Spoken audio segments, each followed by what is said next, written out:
Every day you wake up now, it's a new person telling you the world is over, the sky is falling. Tomorrow, there will be a new clown telling you how bad things are and how you need to click on the link in their bio or buy the product that doesn't even fix the problem that they're talking about, let alone do the things that they claim it will. The worst part of all of this, though, the person who's motivating you through the fear doesn't even care in real life. They only care to sell you overpriced filler. Most of the time, you will hear one of these bozos talk about how the plane pollution is poisoning the soil, the car emissions are tainting our food, and heavy metals in our drinking water make bathing and brushing our teeth obsolete. That's right, folks. These morons want us to starve, stink, and buy their half-brain solutions, if they even offer that, because a lot of these people are not even offering solutions, just fear. Now, yes, it is true that we as humans have been poisoning the food, water, and air.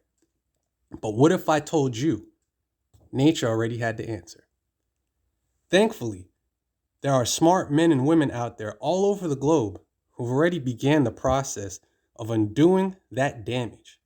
And as a matter of fact, they use nature as their solution. Nature has already figured out how to do this, and the process involves bacteria and fungi.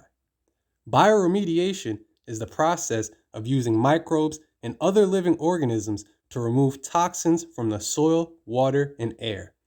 Marinobacter and Acinobacter help to break down oil and plastic because they can biodegrade petroleum hydrocarbons. The mycelium of oyster mushrooms also has this ability, and we're talking about gasoline-drenched soil, still being able to grow mushrooms.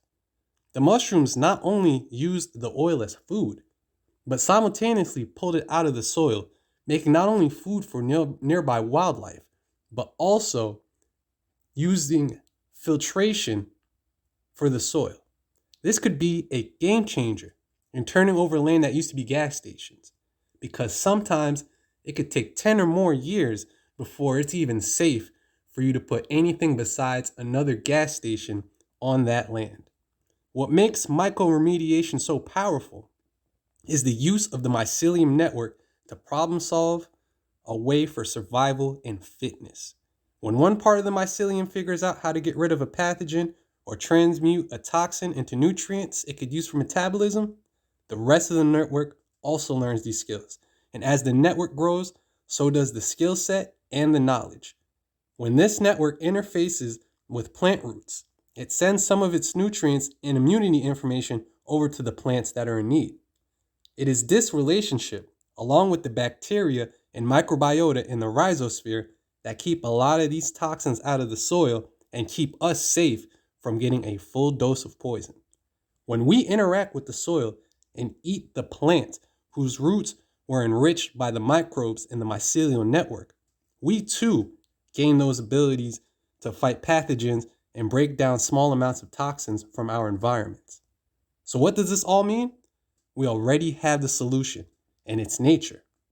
We can do our part to keep ourselves safe from these toxins by growing our own food, by using carbon filtration systems that already filter out the heavy metals and the pollutants from both the air and the water.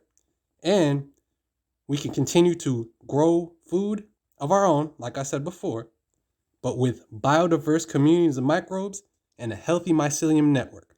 And as long as we keep our environments clean to the best of our abilities, that's the best that we can do. The rest, we can leave to the policymakers and the politicians, because it's their job to make sure that the industrial use of these toxins, that is the root of these problems, is no longer a problem. All we could do is focus on our own communities, and as long as we all stay on top of it, the problem won't seem so monumental.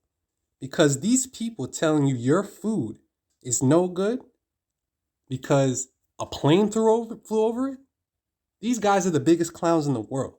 I mean, they don't even practice what they preach. So long story short, there's nothing to worry about. We just have to take back control of our lives and be proactive.